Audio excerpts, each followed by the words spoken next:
ilapho ke mfowethu sengayefanele umama eyichazele khona ngoba ngempela nami namanje ngisala ngephazi njengoba ungibona nomfowethu lade ngenile la endlini njengoba ungibona ngiyihlalela kanje ngakho lokho ngoba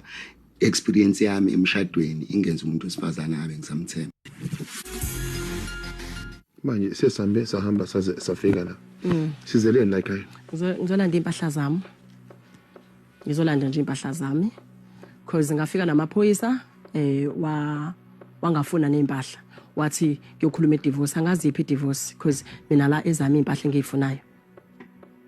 ngidinga nje impahla zami engayithenga mina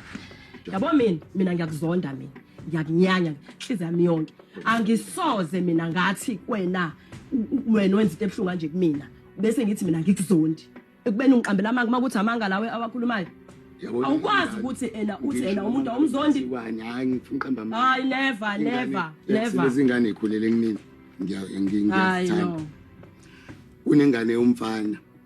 la yakho sisi engifikise encane into emnandi ngayo le ngane ayikazi ziphume iyodlala ngaphandle ibihlezi idlala igcekeni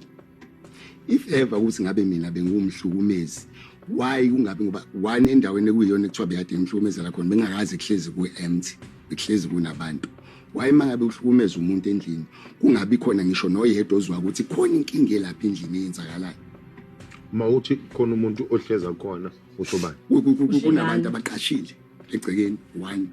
bekunabantu abaqashile abangezona izingane abadala two